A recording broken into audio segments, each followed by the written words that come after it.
Sanibona bafethu uvane lo. So namhlanje ngizokhuluma ngeindaba zocoach engizwile kuthiwa ulinked no-Orlando Pirates. I'm sure abantu abaningi le ndaba le bayizwile, abanye bayizwanga le ndaba le. So ngizokhuluma la ngoCejimpi. Yabo uCejimpi lo ucoach owayecoach AmaZulu FC before. Abanye abantu abamazi ngoCejimpi, abanye bamazi ngoPablo Franco. Igama lakho uPablo Franco wale eSpain, yabo ezwini la kwaqhamuka khona uJose Riveiro.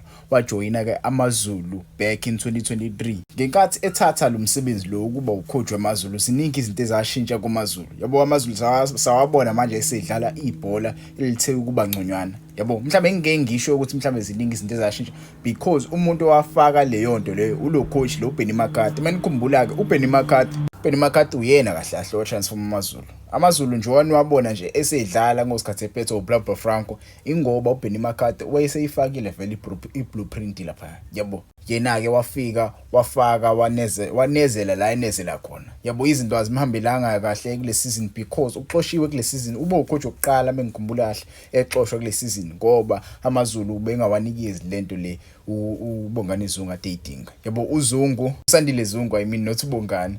uSandile Zungu befuna amaZulu a challenge. Yabo a challenge abe lapha phezulu kulama team ako top 8.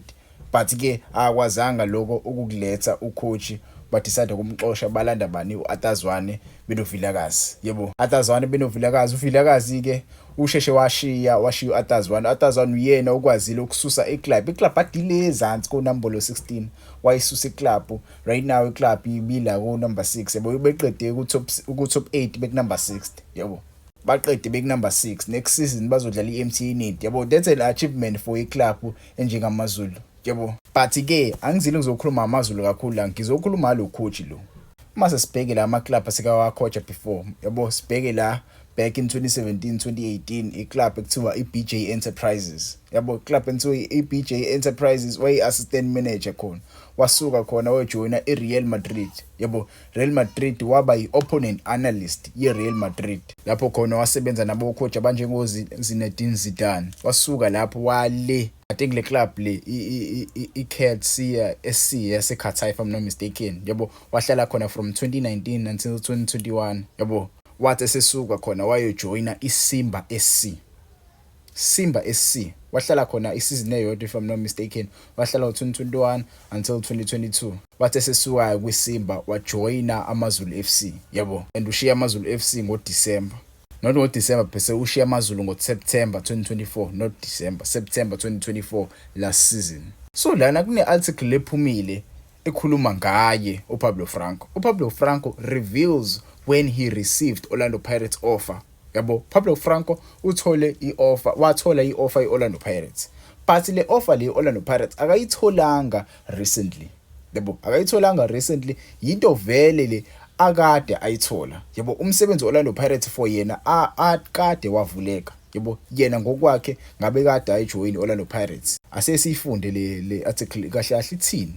Uthi the former AmaZulu head coach uPablo Franco Martin, now playing his trade in Saudi Arabia, has revealed when he received an offer from Orlando Pirates. The Spanish coach is currently spearheading the Saudi Arabian second tier Al Faisli. Yabo he was in charge of AmaZulu for the 2023-2024 season and his first 3 games of the current campaign. Martin was revealed that Pirates sent him a proposal when he was still with Simba SC in Tanzania, which was even before he coached the Betway Premiership Usuthu. He stated it was not the right time for him to join the club.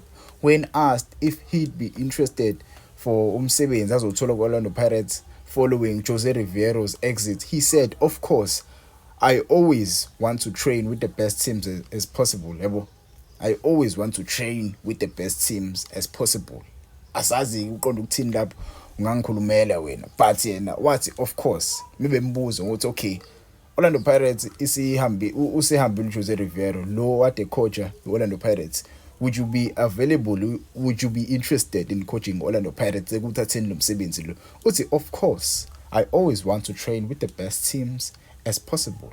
Yabo washo la uthi when I'm involved in a project, I like to respect the club, the people I work with and the fans, so I don't like to leave when I receive a better offer. But as a coach, of course, I always want to train with the best team as possible.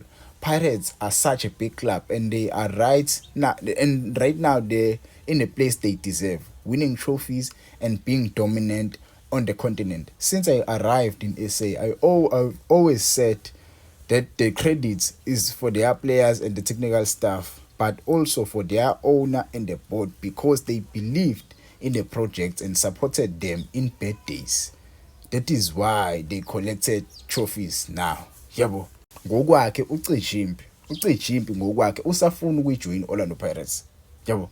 Usafuna ukuyijoin Orlando Pirates. Uyikona ukuthi Orlando Pirates right now asazi noma isomconsider yini. Yabo, but ke yena uyingxenye yocoach ongenzeka babe ucoach olandelayo Orlando Pirates.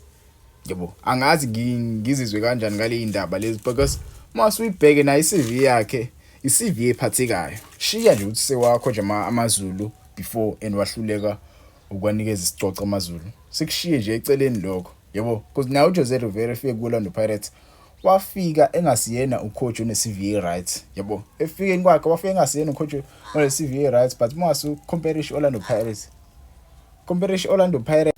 Orlando Pirates namaZulu. Orlando Pirates namaZulu ama-team ahlukene lawo mabili. Orlando Pirates inenye indlela yokuthenga abadlali. Yabo, banayo i-financial power compared to amaZulu. Yabo, amaZulu, you cannot say amaZulu bayakwazi ukuthenga abadlali ukudlula Orlando Pirates. So, mase unika umdlalo njengoPablo Franco, Orlando Pirates, maybe he can buy abadlali abangasutha i-style of play sakhe. Yabo, maybe he can buy players that can suit his style of play, because if you remember basuka kwi-country efanayo benoJose Rivero. Yabo, they are both from Spain and lo uPablo Franco une-CV engcono kuneyaJose. When they first came to South Africa, his CV is far more better than uJose Rivero. No, I'm not saying now Jose phela usehlalile kuOrlando Pirates for the last 3 years. Yebo, yena ke uPablo Franco akawina ngalutho namaZulu. But when uJose engakafiki kuOrlando Pirates, masubuya ne-CV yaPablo Franco engakafiki la eSouth Africa, you can see ukuthi umuphi ucoach one-CV engcono. Yebo, you can say ukuthi umuphi ucoach one-CV engcono. For me, Pablo Franco angayenza sense, angifuqa amanga ukuthi sim-appoint. I know abanye abaningi bangangixeka ngalento le, angayenza sense for me, because ucoach useke wakhoja vele la eSouth Africa, uyazi ukuthi ama-team amaningi a-expected, uyayazi team edominant, uyazi ukuthi kumele kwenziwe kudlalwe liphi ibhola ukuze ushaye le team edominant la eSouth Africa. Uyayazi Mamelodi Sundowns. Yabo, so angiboni ngaba umsebenzi onzinyana. Yabo, but ke it's a challenge ngempela. Ngezwe ngani kuma comments. Do you think Orlando Pirates kumele imconsiderishe lo coach lo uPablo Franco? Do you think we must appoint uPablo Franco to be the new head coach of Orlando Pirates? Asas.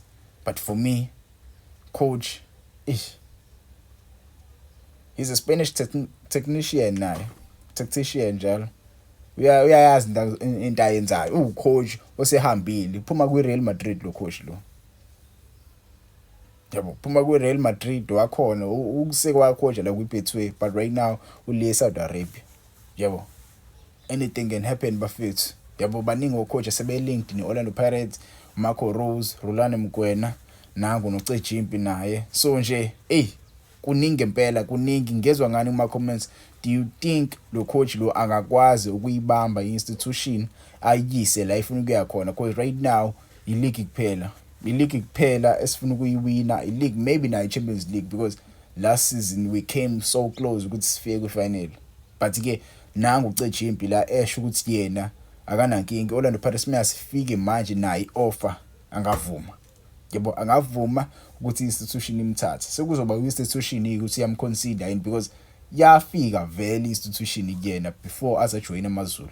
Yabo, ngosikhathi uJose Rivero ehambile, uJose Rivero engakafiki. Yabo, he was considered to coach Orlando Pirates ngosikhathi esale kwiSimba. So akafunanga ukuyishiya iSimba, esacoach iSimba ayojoin enye iclub Orlando Pirates.